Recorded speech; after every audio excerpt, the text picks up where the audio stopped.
जय भगवान, जय गुरुदेव। श्री सद्गुरु परमात्मने नमः। सिद्ध सद्गुरु श्री रणछोड़ दास जी महाराज श्री गुरुदेव की सन्निधि में चतुर्थ भाग ईस्वी सन 1957 थी 1961 कुमारी कुमुदिनी बेन परमानंद पंजवाणी। जय भगवान। श्री गुरुदेव के विषय में आज का अगला शीर्षक है, फिर तो बार बार आते हैं, छोड़ते नहीं हैं। श्री गुरुदेव को लोग अधिक घेरे रहते थे, एक मिनट को भी छोड़ते नहीं हैं। इस पर से श्री गुरुदेव ने भर्तृहरि का दृष्टांत दिया। एक बार भर्तृहरि जी वन से बाहर निकले और भ्रमण में थे। तब पास के राजा को ज्ञात हुआ कि योगी भर्तृहरि जी महाराज पास वन में ठहरे हैं। वे दर्शन को चले। भर्तृहरि जी महाराज ने देखा कि राजा मिलने आ रहे हैं और अपनी निर्द्वंद्वता में बाधा पहुँचेगी, वस्ती में अपने यहाँ चलने का आग्रह करेंगे। उन्होंने अपने शिष्यों से कहा कि अपने को बाधा पहुँचाने वाला विघ्न आ रहा है, इससे बचने के लिए अपने एक काम करें। भिक्षा में 7 रोटी तुम लाए हो, उस पर हम झगड़ा शुरू कर देवें। आज्ञानुसार शिष्य ने झगड़ा शुरू कर दिया। उन्होंने कहा, भिक्षा मांगकर मैं लाया हूँ, इसलिए 7 में से 4 रोटी मैं लूँगा।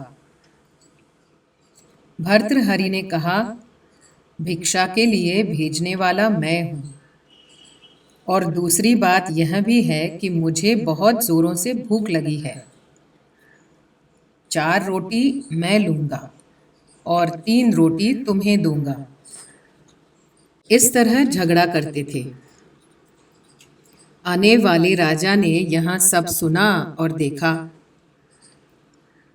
उन्होंने अपने मन में सोचा कि राजा भर्तृहरि जी सर्वस्व का त्याग करके विरक्त हो गए हैं और योग सिद्ध कर लिया है, परंतु ये वैरागी भर्तृहरि जी तो एक रोटी के लिए इस प्रकार झगड़ा कर रहे हैं।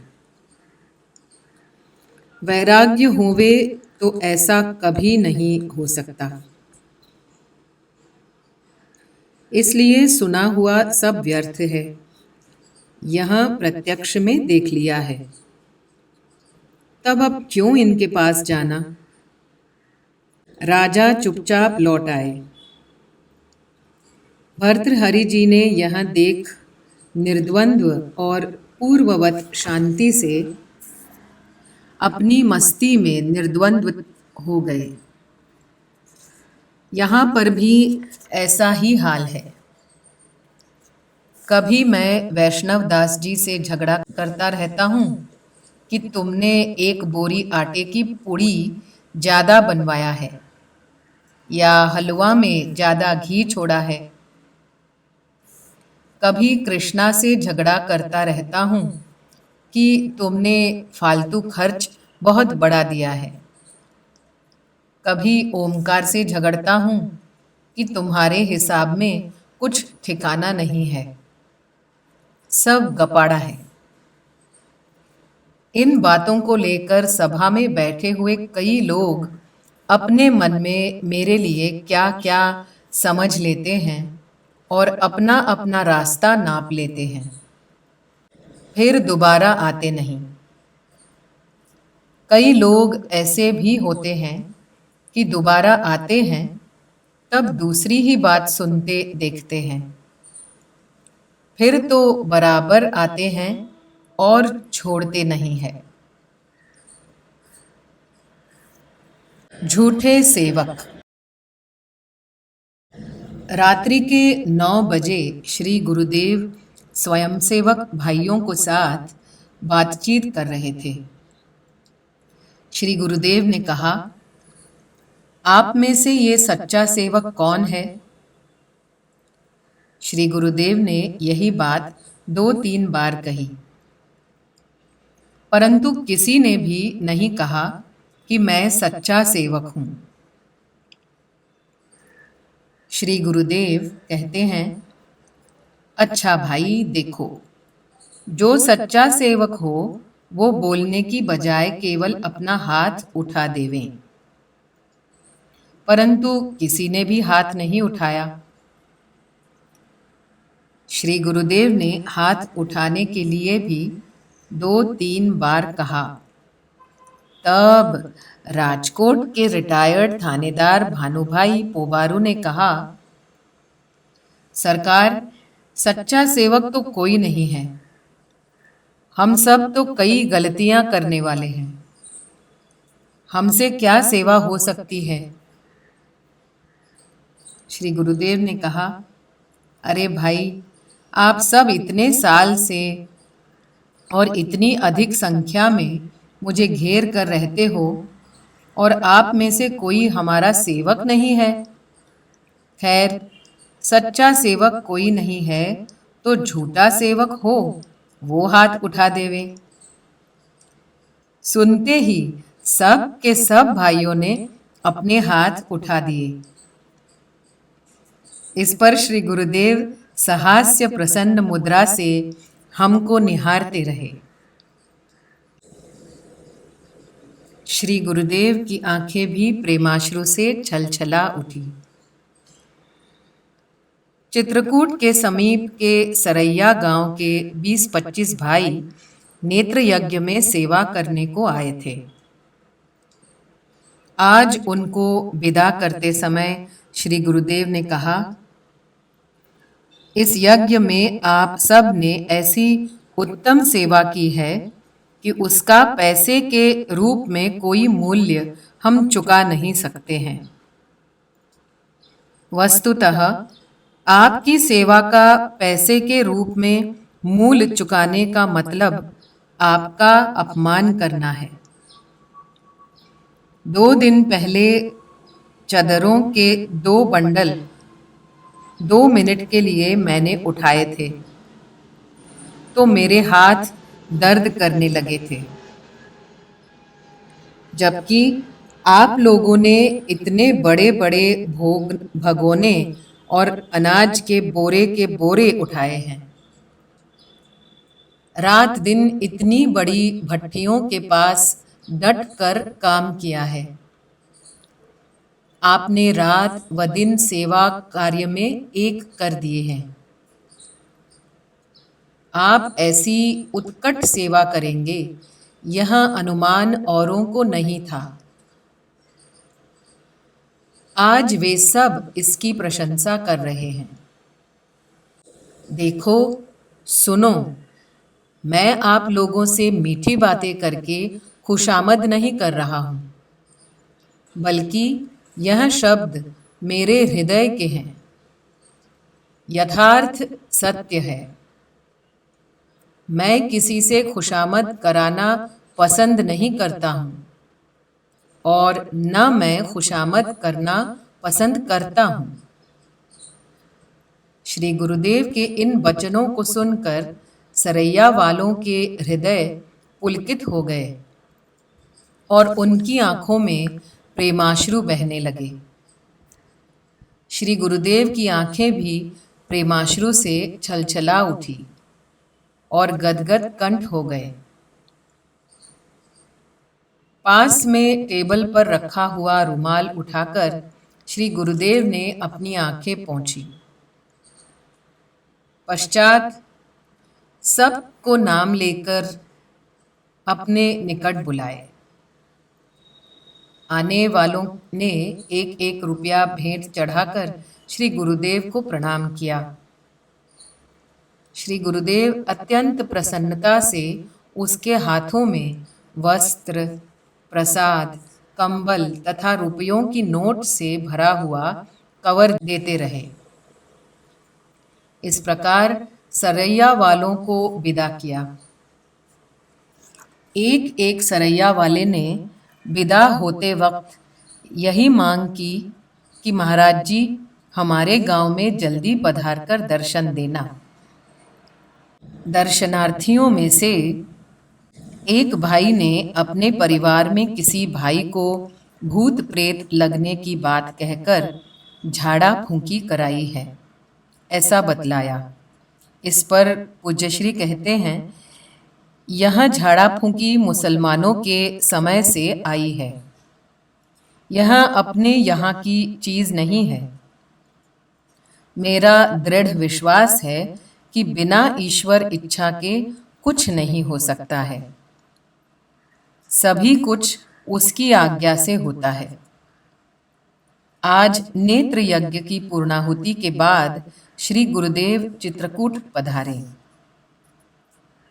चित्रकूट एक घटना के संबंधित एक व्यक्ति से श्री गुरुदेव ने कहा, सुनिए, मैं आपसे स्पष्ट और खुले तौर से एक ही बात कहता हूं। तुम यह मत समझो कि मैं कोठारी में बैठा रहता हूं, इसलिए मुझे कुछ पता नहीं पड़ता है।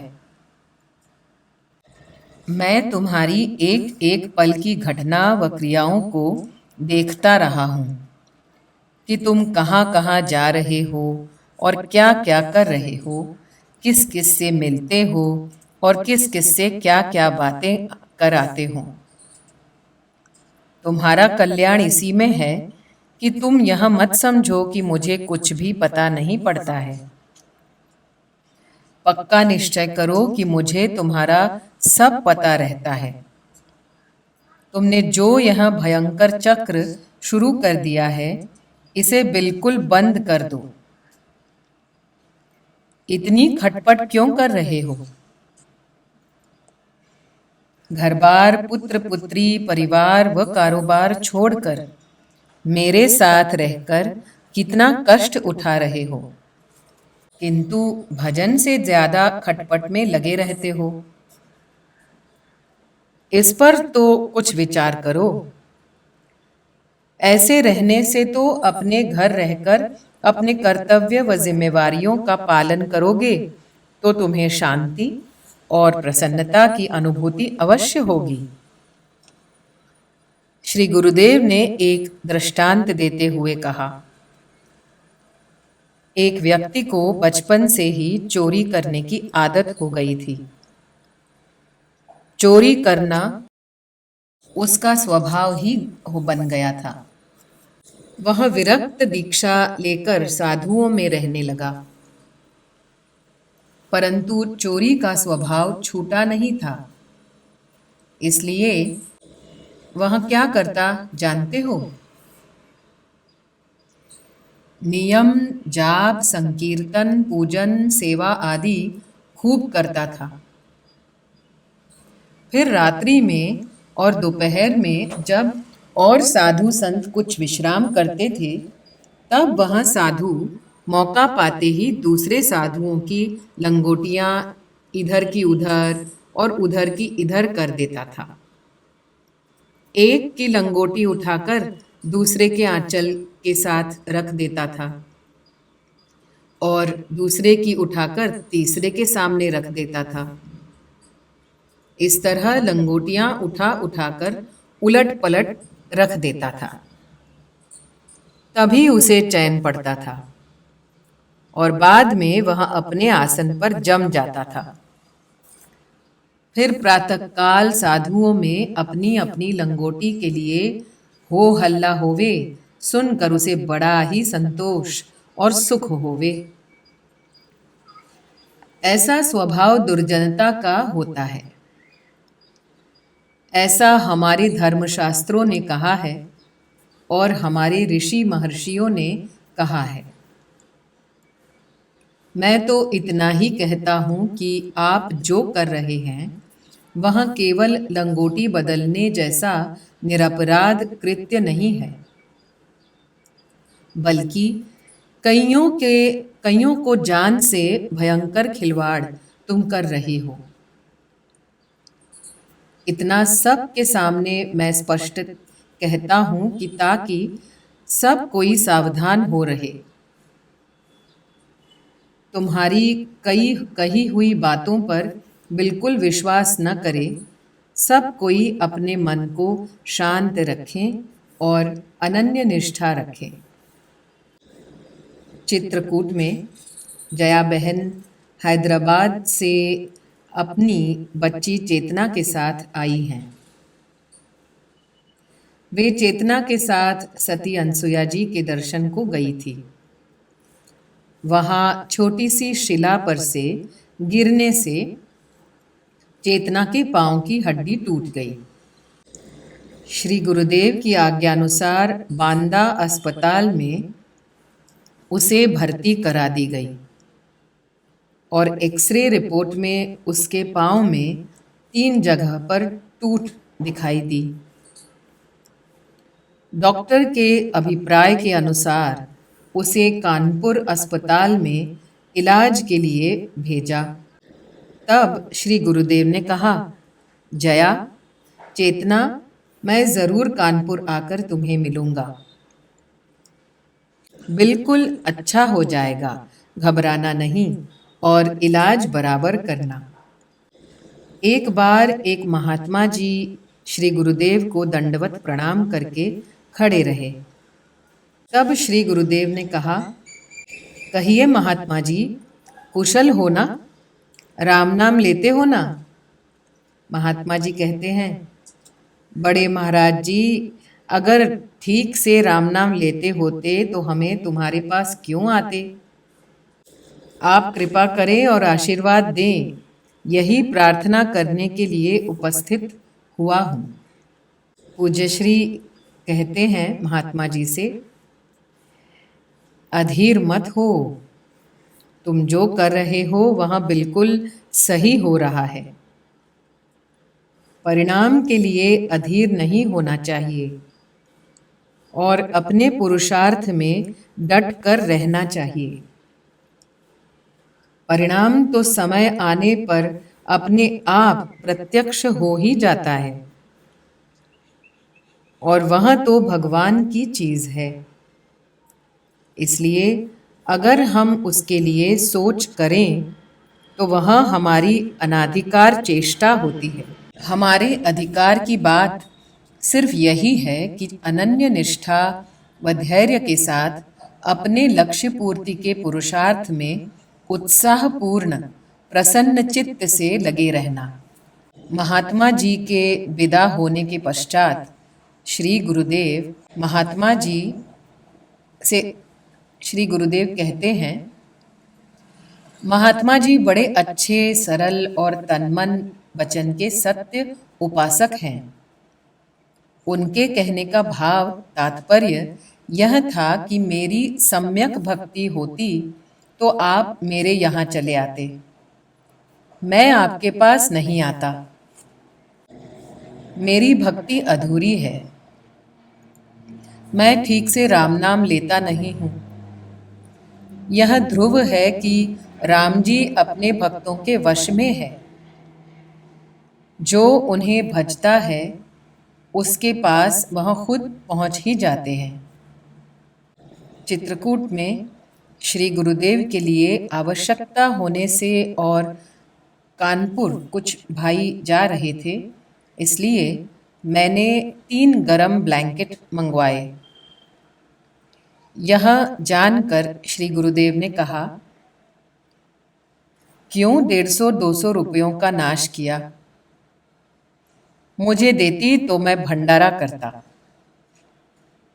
ओमकार भाई, चंदू बहन और दमयंती बहन के साथ बंबई के लिए हम निकले।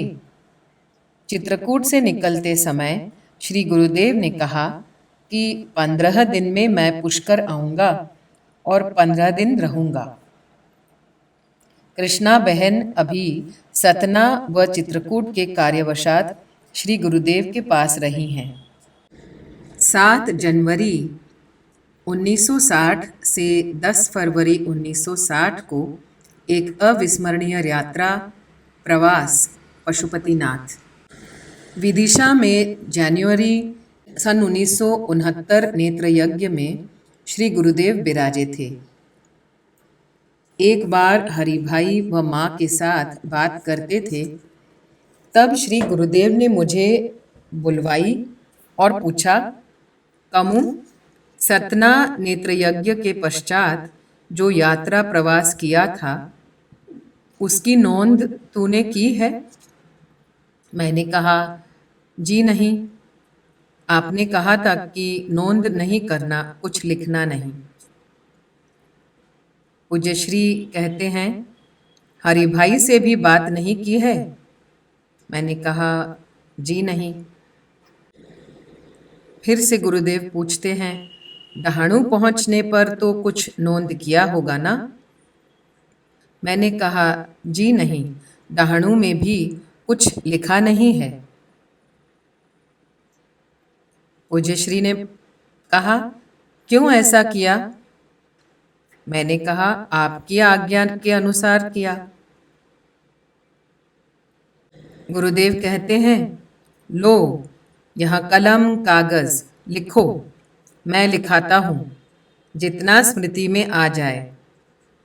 थोड़ा तुम भी याद करना, मदद करना। स्मृति को ढंढोलना व लिखना।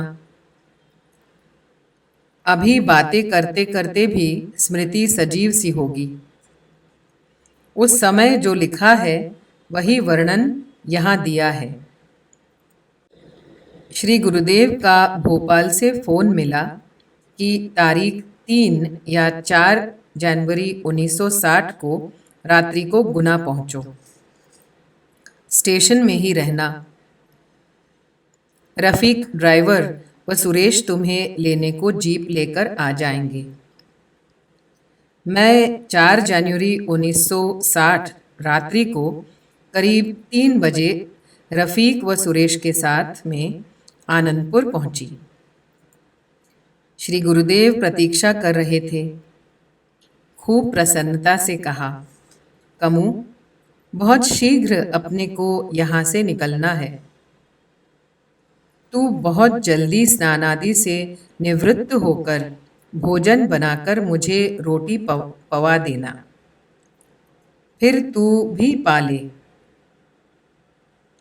फिर अपने निकलने की तैयारी करेंगे। यह भ्रमण बिल्कुल ही निराले ढंग का हुआ। प्रवास के प्रारंभ से ही श्री गुरुदेव विनय पत्रिका के कई पदों की कुछ कुछ पंक्तियां कभी कभी बोलने व गाने के ढंग के बीच के ढंग से आलापते थे। मैं सुनती रहती थी, कुछ बोलती नहीं थी, कुछ पूछती भी नहीं थी। कभी तो श्री गुरुदेव बड़ी मौज से आलापते थे। श्री गुरुदेव ने कहा, श्री पतित पावन जी भगवान की आज्ञा के अनुसार निश्चय हो गया है कि इस शरीर के कायाकल्प के समय में एकांत में रहूंगा, तब तुझे जरूर साथ में रखूंगा। अब शीघ्र ही मुझे 10-15 साल के एकांत में जाना है। काष्ठ के जामनगर वाड़ी बाहर आते ही मैंने आप सब से बता दिया था कि मुझे शीघ्र ही 5 साल के लिए जाने दो। काष्ठ ठीक से सांगोपांग नहीं होने में शरीर की अस्वस्थता, भगवान की इच्छा, विपरीत वातावरण व मेरे संकल्प नहीं होते, ये कारण मुख्य है। अब एकांत में जल्दी जाना चाहिए। एकांत में बिल्कुल साधुशाही ढंग से अपने को रहना होगा। इसलिए यह भ्रमण हम बिल्कुल साधुशाही ढंग से करेंगे। सुनते ही मैं तो अत्यंत खुश हो उठी। भोजन के पश्चात श्री गुरुदेव ने जिस तरह का कहा, उसी तरह का सामान तैयार किया। अत्यंत अनिवार्य थोड़ी ही चीजें लेने की थी। दोनों के लिए एक एक कंबल, एक एक शाल, एक एक जोड़ा कपड़े, इनकी एक एक जोटा कपड़े इनकी अलग अलग दो गठरी रस्सी से बांध ली। शरीर पर गरम कपड़े पहने, हाथ पैरों पर गरम मोजे व टोपी, मफलर, स्कार्फ भी पहने।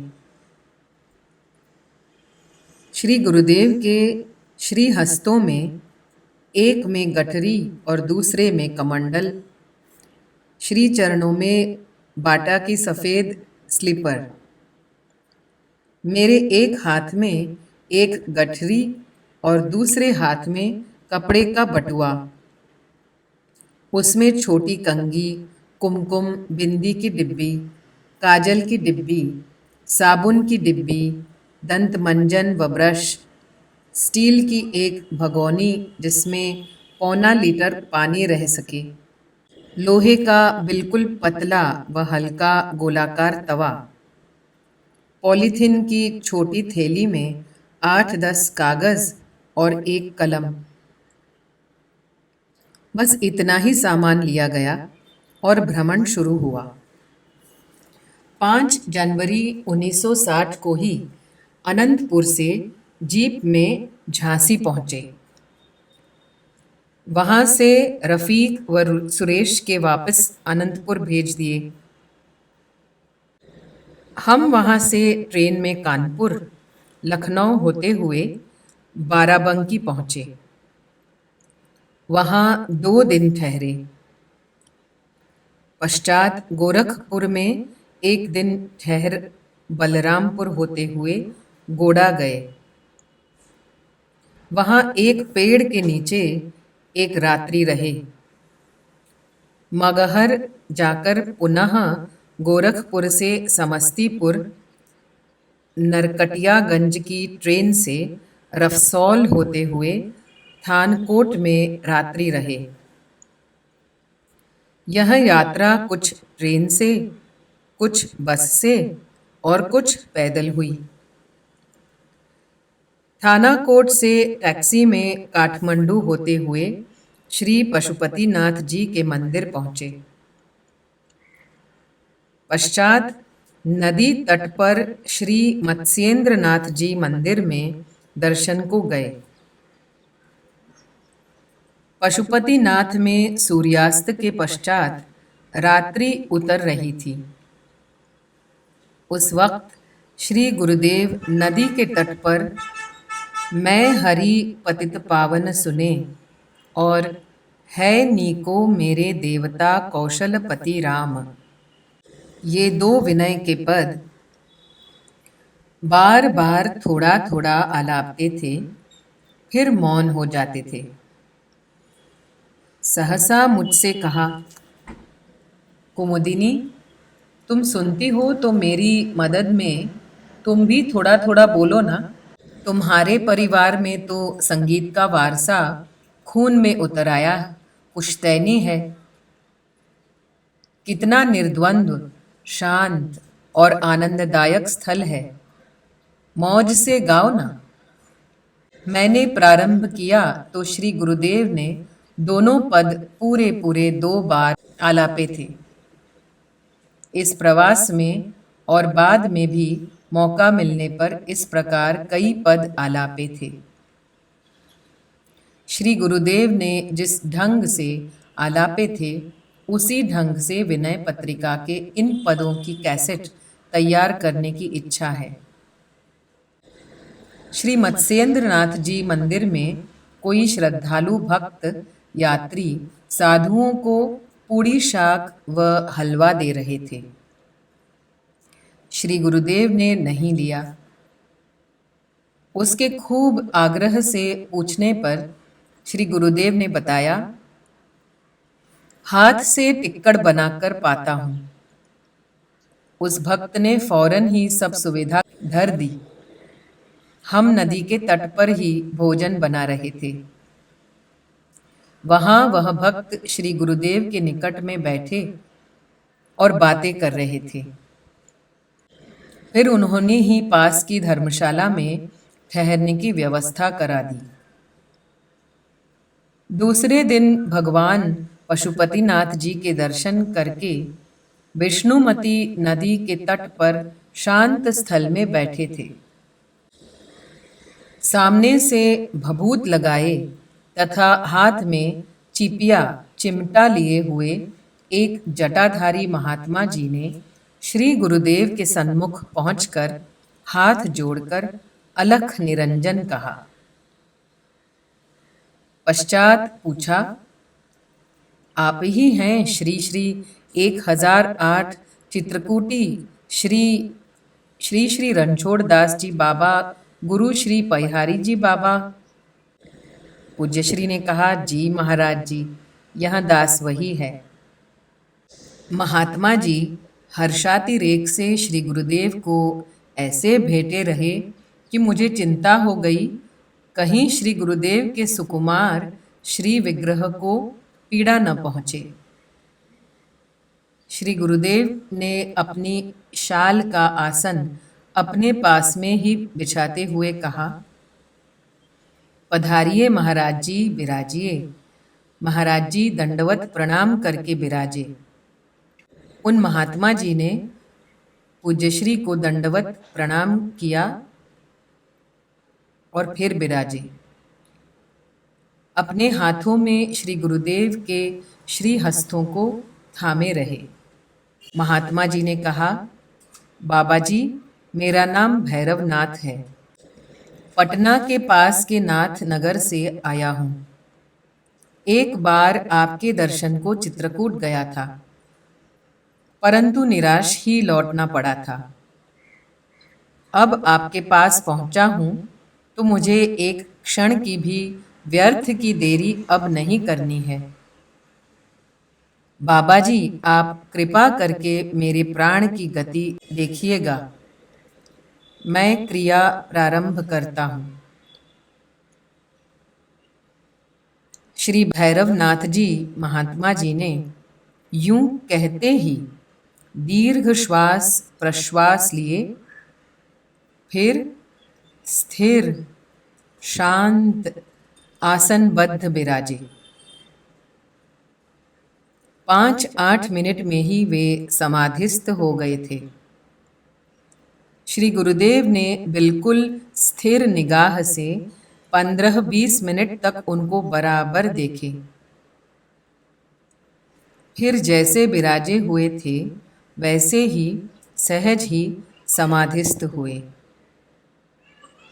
मैं दोनों को देखती रही। कैमरा की तथा साथ ही ठाकुर मामा की स्मृति हो आई। 25 मिनट पश्चात श्री गुरुदेव ने मेरे प्रति मुस्कुराते हुए देखकर कहा, नाथ संप्रदाय के अच्छे योगी होने पर भी प्रेमी शरणागत है। तत्व की सर्वव्यापकता का सबूत तुझे अनायास ही देखने को मिला है। कुमुदी, इनको मैं पहले कभी नहीं मिला हूं, न अब भी फिर कभी मिलूंगा, लेकिन तत्व ने ही उनको प्रेरित करके यहाँ पहुँचाए हैं। मैंने पूज्यश्री से पूछा, वे आपसे क्या चाहते हैं? आपने उनको क्या दिया? पूज्यश्री ने कहा, उनको ही कहते सुन लेना कुमु, अभी आंखें खुलेंगी। श्री भैरवनाथ जी महात्मा जी 5-7 मिनट के पश्चात ही उठे। श्री गुरुदेव को फिर से दंडवत प्रणाम किए। आंखों में से हर्षाश्रु की धारें बहती थीं। फिर भी बोले। महात्मा जी कहते हैं, बाबा जी, आप धन्य हैं, आपने मुझे पार कर दिया। कई साल से इसके ऊपर परिश्रम करता था, परंतु थोड़ा सा ही शेष रह जाता था और प्राण सड़सड़ाहट नीचे ही उतर आता था। भगवान से खूब कहता रहा, रोता रहा। एक दिन मन में आपके स्वरूप का श्री शुभ नाम का व पता का अनायास निर्देश मिला। तब मैं चित्रकूट पहुंचा, परंतु आप नवमी करके कुछ ही दिनों में वहां से भ्रमण में पधारे थे। मन को पक्का विश्वास था कि आप जरूर मिलेंगे। यहाँ पर मैं एक मास से आपकी प्रतीक्षा कर रहा था। मुझे पक्का विश्वास था कि आप मिलते ही प्राण को ऊपर खींचकर मेरी सहायता करेंगे ही। आपकी ही कृपा से आज मैं कृतकृत्य हुआ हूँ। आप नित्य गुरुदेव हैं, अलख गुरुदेव हैं। महात्मा जी ने पुनः दंडवत प्रणाम किए। श्री गुरुदेव कहते हैं, आपकी सहायता करके मुझे भी अतिशय खुशी हो रही है। अभिनिवेश की मृत्यु का डर अत्यंत सूक्ष्माति सूक्ष्म वृत्ति प्राणी को नीचे पटक देती थी। केवल थोड़ा सा सहारा दे दिया तो आपका काम बन गया। बस यही संतोष है। अब आपको कोई बाधा नहीं आएगी। शाम को 5 बजे दोनों ने साथ बैठकर रोटी साग का प्रसाद पाया। फिर मंदिर के पास में बैठे। तब श्री गुरुदेव ने कागज और कलम मांगे और लिखा। पहले लिखा, संध्या तरणी सब दुख निवारणी, संध्या टरे उदरे सब दुख हरे, पिंड प्राण की रक्षा राम निरंजन करे।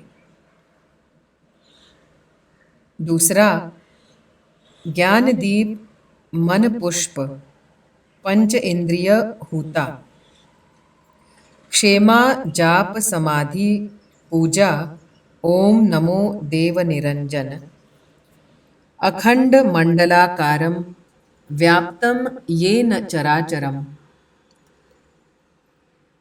तत्पहम दर्शितम येन तस्मै श्री गुरवे नमः,